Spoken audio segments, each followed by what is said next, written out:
Good evening, Fernwood. My name's Neil. This is the end of week 5 of my 65-week journey through the entirely subversive and controversial soap opera from the 1970s, Mary Hartman, Mary Hartman. We are heading into February 6th episode, and it's a Friday. A lot of things are going on. Let's just catch you up a lot. The first thing that's going on is Tom and Mary Hartman have a fractured relationship. We've got a few things, so I'll do a quick rundown here. Tom was 3 hours late to the appointment that he set with Mary to talk about the troubles in their marriage. When he got there, Mary was, of course, mad with him. Mary feels unwanted because Tom has not made love to her in 8 months, and that's something that she said over and over again. Once this gets brought up, Tom starts to gaslight her and say that it's her fault for behaving some way instead of simply coming to terms with the fact that he's got potentially erectile dysfunction. Tom puts the blame on Mary and says it's your fault that I'm this way. Mary snaps and gets real excited, and after that, Tom rushes over to kiss her, and Mary's just happy to be kissed for the first time in ages by her husband. Mary's sister Kathy has a new boyfriend. We haven't seen them for a while, but he is deaf and mute, and you know, we'll see if that goes anywhere. We haven't seen them for like a week. Grandpa Larkin is still dating his counselor, Roberta Wallachek. I think I'm less bothered by the fact that she is young and he is old than by the fact that she is his counselor, because, that's not a professional way for a counselor to be dealing with their patient. Another neighboring family, the Fetters, that would be Blanche and Coach, who are also kind of the neighborhood's local Puritan force. They have a young daughter who has run away. She's a hippie trying to find her own way and feels stifled. It was just a single scene that kind of came up a few episodes ago, and we haven't really seen much more about that. Now, the big plot that happened over the last episode, after making a deal with the would-be hick rapists, Loretta and Charlie had a brutal car accident, ran into a station wagon full of nuns, and the last we saw Loretta, she said she couldn't feel anything and that her body was numb all over. I think we're going to see something scary today, so let's get to it. February 6th, 1976. It's a Friday. It's kind of a day to save up all your storylines. Let's go.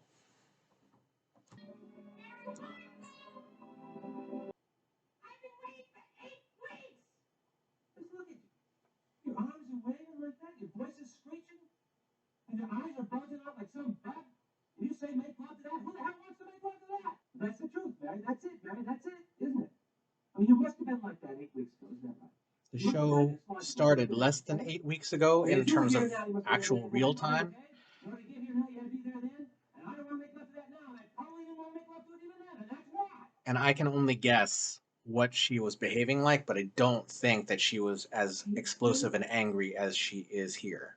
So no, Tom, I think you are lying and gaslighting. I can't take it anymore. The first time you touched me in 8 weeks and 3 days.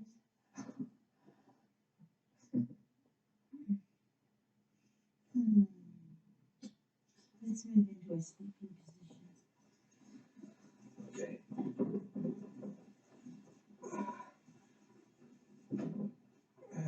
But you gonna have a cigarette, huh? I don't feel like smoking. No, how come? I don't know, I just don't. But Mary, when you've enjoyed yourself, you always have a cigarette. Yeah, I know. I mean, we did just enjoy ourselves, didn't we? I mean, we really enjoyed ourselves. I mean, it was dynamite, right? Huh? Yeah. Let's not talk about it. What do you mean, let's not talk about it? I mean, why can't we talk about it? I mean, wasn't it just fantastic for you, huh? Wasn't it?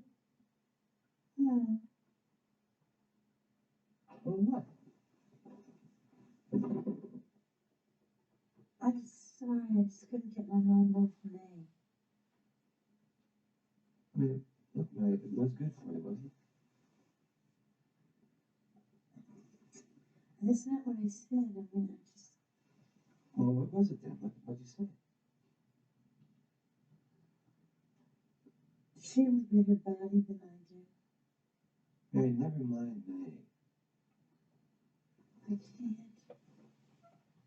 May, was it okay for you? I mean, I gotta know. That's important. Was it okay? It was wonderful. And it was just wonderful. It's just that It was? I just had my mind on other things at the same time. That's all. Okay then, okay.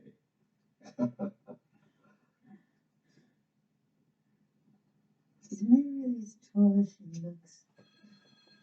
Oh my God, who the hell could be calling at this time? Let me get it. Hello? Hello, Tom. It's me. Are you busy? Do you know what time it is? Who is it? Yes, I know. It's late. I'm sorry. Look, I really can't talk now. Well, it's very important. Can't you come over now? No way. Tomorrow? I don't know. Tom, make it tomorrow. It's very important. Okay, I gotta go now. Bye.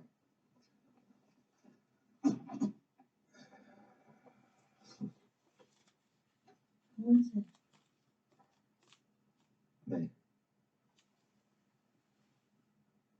Mommy? Yeah. May? Calling here? At this hour of the night?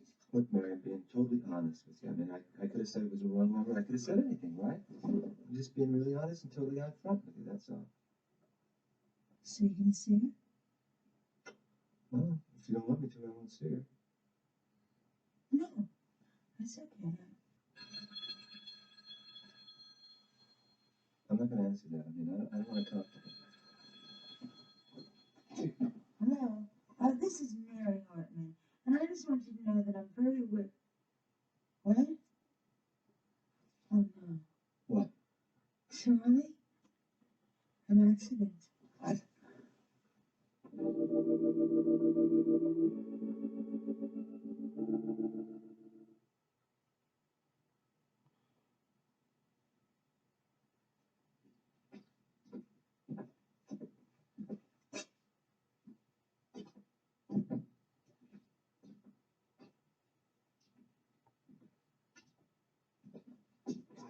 Listen, I'm sorry about this, huh?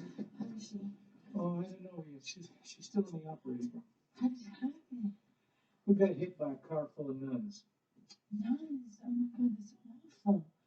What were nuns doing driving in the middle of the night? Doctor, is she all right? Is she all right? Is the operation all right? I need a cigarette. Cigarette. If you got a cigarette, you work hard. It isn't menthol, but it does have a filter. She said that she felt numb all over. She said she didn't feel any pain, but she did say she felt numb all over. Is that a bad sign? I thought that maybe that meant. Is she all right? Doctor, can I see her? Not yet. She's still in recovery. She has a chance. I mean, if you don't know she has a chance, you don't know my Loretta. She's got me. How's the baby? Oh, baby. Does anything happen to the baby? Not exactly. Is she still going to have the baby? Is she going to have the baby? Well, look, about the baby. I'm really embarrassed about this. Oh, doctor, please don't be embarrassed about that. I mean, you are a doctor, and we are adults. I mean, we know that Loretta's pregnant. So why don't you just tell us about the baby? See, I'm afraid you don't understand. Don't understand what? About Mrs. Ferguson. Haggers. My name is Haggers. Haggers. Who is Mrs. Ferguson? Who is she? Could you please just tell Charlie about his baby? Well, that's what I'm trying to tell you, you see. It's not his baby. What? Now, are you trying to tell me that my wife has been cheating on me? No. Look, you don't understand. Well, then tell me, and don't tell me about any Mrs. Ferguson. But I gotta tell you about Mrs. Ferguson. Really? Because I see you've gotten the pregnancy test mixed up. What does that mean? It's Mrs. Ferguson that's having the baby. What about my wife? Your Your wife just had a fibroid tumor.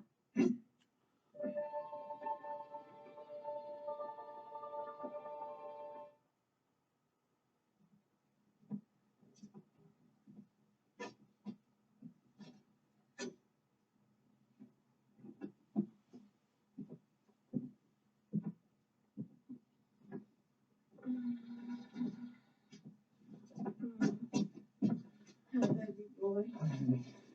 What are you still doing here? Why don't you get home and get some sleep? Honey, there's something I want to tell you. Oh, there's something I want to tell you too.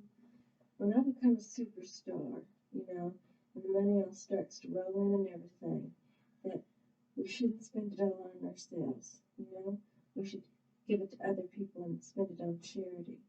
And I got this real good idea that we should open a refuge for unwed, pregnant country western singers. You are just too good and kind. Oh, I can just see that refuge now. I mean, I can just see all these, little teenage pregnant girls with their little stomachs pooching out singing 4-part harmony. I don't know who your daddy is, but all the men I know are sweet. That's an inspiring picture.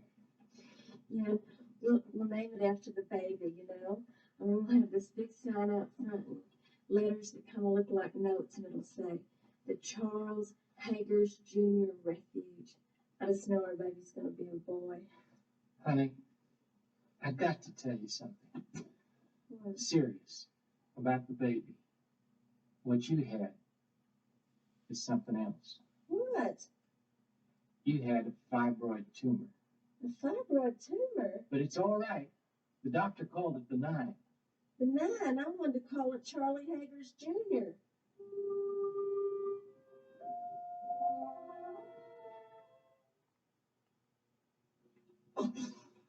Oh, great. This is all I needed. Who is it? Hey, Tom. Oh, Tom. Oh, come in, the door's open.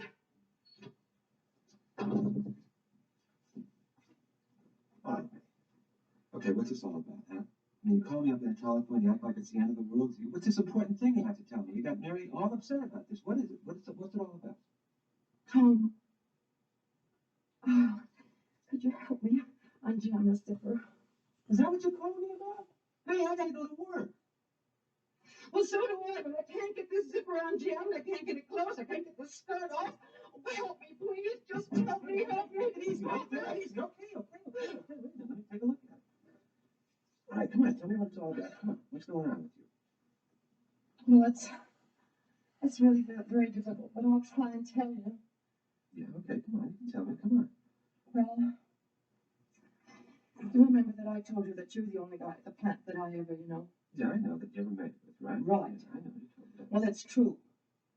Yeah, I know. I mean, it is true. As a matter of fact, you're the only guy I've been with since my divorce, practically. What do you mean practically? This is really jam. Well, the week before we first slept together, it was my birthday. Oh, it was. Congratulations. Oh, gee, thanks. When a woman gets to be as old as I am, it's really nice when someone congratulates her about her birthday. Mm-hmm. And I really hate being alone on my birthday. Mm-hmm. I mean, everyone thinks that I'm a carefree, happy-go-lucky kid. Well, Some kid. yeah. And it is dreary coming home to this dump. I mean, something's always on the blink, either the refrigerator or the can opener or something. And I really don't feel like cooking dinner. I mean, I really don't feel hungry. Who wants to eat dinner alone, you know what I mean? So then I kind of sat down here and looked at the four walls and thought about what it's all about. And, I thought maybe I should just go jump off a bridge. Oh, come on. It couldn't have been all that bad. Oh, yeah, it was. Anyway, I was saved by the bell. The telephone bell. You remember Frank Garth, the union organizer? Oh, yeah. He was in town a couple of weeks ago. That was my birthday. Well, he's the only other guy that I've slept with besides you. Oh, yeah, I think I got it. Hold on, say stuff. There you go. Yeah. Well, say you slept with Doc, so what? And if I could have made it different, I would have done it. I could. Well, see, that's not the point. The point is that Mr. Garth called me last night from Chicago, and he told me that he left something. What do you mean he left something? Well, I mean that he left something. Well, what do you mean by that? He left I something? guess you guys call it a case. You mean VD? You got VD? That was what they called sexually transmitted diseases back in the 70s. What a lousy, rotten thing to do. That's a shame. Hey, I'm really sorry, man. I'm really sorry. And on your birthday, what an awful thing to have to happen to a person. I mean, that's awful. It may not be just me. What do you mean it may not be just you? I mean, I thought he was the only one you were with, except maybe. Oh, come, no. I'm sorry, Tom. Oh, no.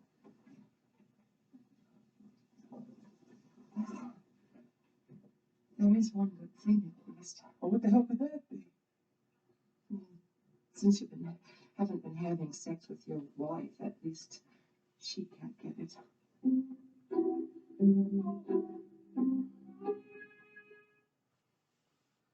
I honestly thought that May was going to say that she was pregnant, so I'm kind of happier about this. Now, I think Loretta's on the mend, but what kind of mistake is that to mistake a baby for a cyst?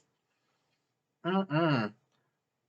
I think she will be okay based on just the way they were treating it during the scenes.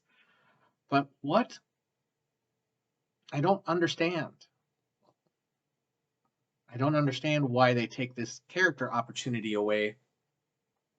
And maybe it will be about loss. But it wasn't even a miscarriage. It was just, we made a mistake. It never happened to you. And that's such a different thing. Well, let's get back to Mary and Tom. They made up, they made it together. Tom still has a little bit of that, hey, tell me how I did kind of insecurity going on. And May is on Mary's mind. And then, of course, there's the reveal from Mary that she's got a sexually transmitted disease, a venereal disease. Now, this was 1976, so AIDS was not a question. Probably, if I remember correctly, the most serious disease because it had no cure was herpes, but syphilis and gonorrhea were big diseases in that period, and I know that those are totally treatable now, at least, but they were still seen as a pretty serious thing. Like even crabs were really serious back in the 70s, I would guess. What with May passing this disease on to Tom, and Tom just had sex with Mary, I don't know if that's a storyline, especially if they don't name a specific disease. I don't know, other than you gave me a disease, the specifics of that. I'm not sure how they're going to unfold exactly, other than I've got a thing I don't want. That there ends week 5 of Mary Hartman. Mary Hartman, thank you for coming along, and we will see you next week in Fernwood.